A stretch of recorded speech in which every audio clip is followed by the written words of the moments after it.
ایک دفعہ کا ذکر ہے۔ ایک خوبصورت سے گاؤں میں ایک چھوٹا سا گھر، اور اس گھر میں بھولا نامی ایک شخص اپنی بیٹی اور بیوی کے ساتھ رہتا تھا۔ بھولا بہت ہی غریب تھا، اسے 2 وقت کی روٹی بھی بہت مشکل سے ملتی تھی۔ بھولے کی زندگی بہت ہی مشکلات سے گزر رہی تھی۔ بھولا لوگوں کے گھروں میں مزدوریاں کرتا تھا، اور مزدوری کر کے جو پیسے ملتے اس سے اپنا گھر چلاتا تھا۔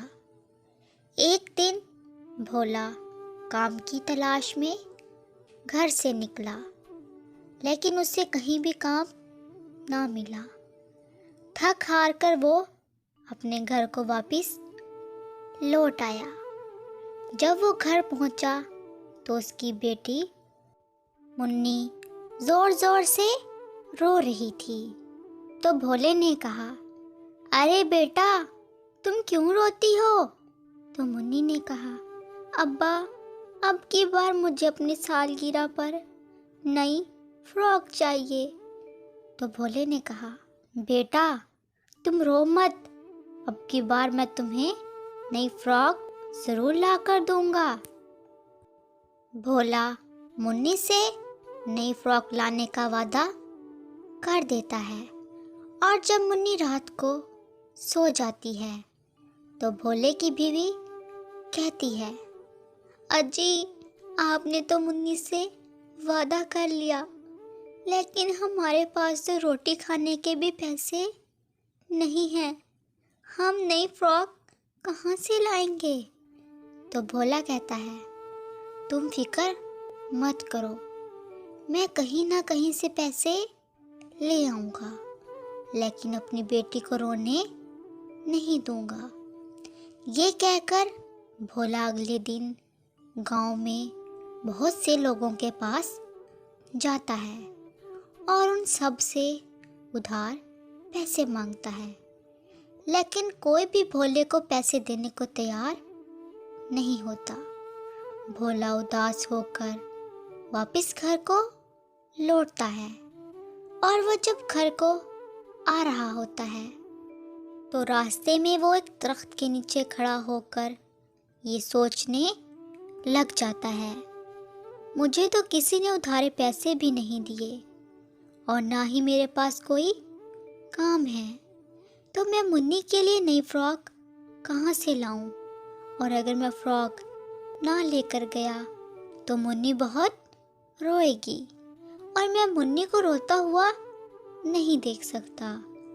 آج شام کو میں منی کے لیے فراک ضرور لے کر جاؤں گا، چاہے اس کے لیے مجھے چوری ہی کیوں نہ کرنی پڑے۔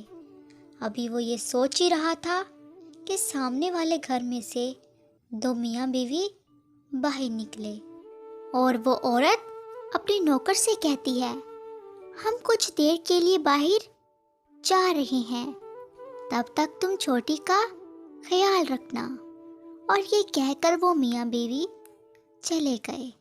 اتنے میں نوکر بھی کسی کام سے باہر چلا گیا، تو بھولا گھر میں داخل ہوا اور دل ہی دل میں سوچنے لگا، گھر پر کوئی نہیں ہے، اور یہی اچھا موقع ہے کہ میں چوری کر لوں۔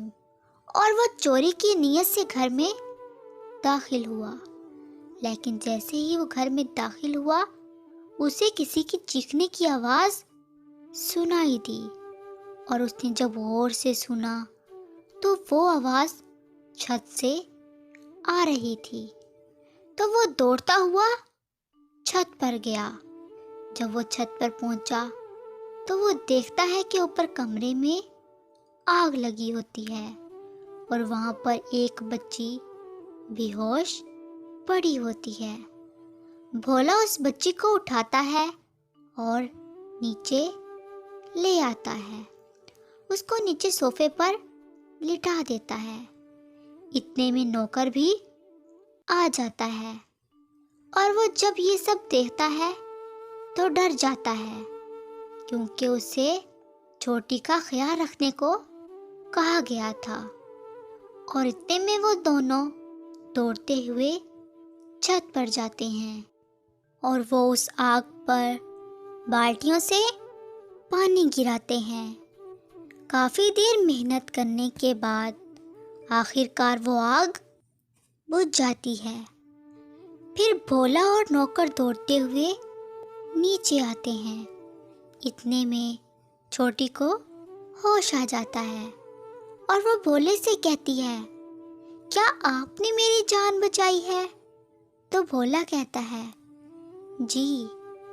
اتنے میں چھوٹی کے ماں باپ بھی وہاں آ جاتے ہیں، اور جب ان کو پتہ لگتا ہے کہ گھر میں آگ لگی تھی اور بھولے نے چھوٹی کی جان بچائی ہے، تو وہ بھولے کا شکریہ ادا کرتے ہیں اور کہتے ہیں، اگر آپ نہ ہوتے تو نہ جانے ہماری بیٹی کو کیا ہو جاتا۔ تو بھولا کہتا ہے، نہیں نہیں، میرا شکریہ ادا کرنے کی کوئی ضرورت نہیں، میں تو خود یہاں چوری کی نیت سے آیا تھا، کیونکہ میری بیٹی کو فراک چاہیے تھی اور اس کے لیے میرے پاس پیسے نہیں تھے، اور جب میں نے آپ دونوں کو باہر جاتا دیکھا تو میں گھر میں داخل ہو گیا، لیکن جب میں گھر میں آیا تو میں نے دیکھا گھر میں آگ لگی ہے۔ چھوٹی میری بیٹی منی ہی کی طرح ہے، اور میں اتنا خود غرض نہیں کہ اپنی بیٹی کے لیے کسی کی بیٹی کو مرتا ہوا چھوڑ دوں۔ جب وہ آدمی یہ سنتا ہے تو کہتا ہے، تم مجھے اچھے انسان لگ رہے ہو، تم کل میرے آفس آنا، میں تمہیں کوئی نہ کوئی کام دے دوں گا۔ اور وہ یہ کہہ کر جیب میں سے کچھ پیسے نکالتا ہے اور بھولے کو دے دیتا ہے۔ بھولا ان پیسوں سے منی کے لیے فراک خریدتا ہے اور اس فراک کو لے کر گھر جاتا ہے۔ جب منی وہ فراک دیکھتی ہے تو وہ بہت خوش ہوتی ہے اور اپنے ابا جان کا شکریہ ادا کرتی ہے۔ بھولا اگلے دن اس آدمی کے آفس میں جاتا ہے جہاں پر وہ آدمی اسے کام دیتا ہے۔ اس دن سے بھولے کے اچھے دن شروع ہو جاتے ہیں۔ پیارے بچوں، کیسی لگی آپ کو کہانی؟ اگر اچھی لگی ہے تو جلدی جلدی اس چینل کو سبسکرائب کر دیں۔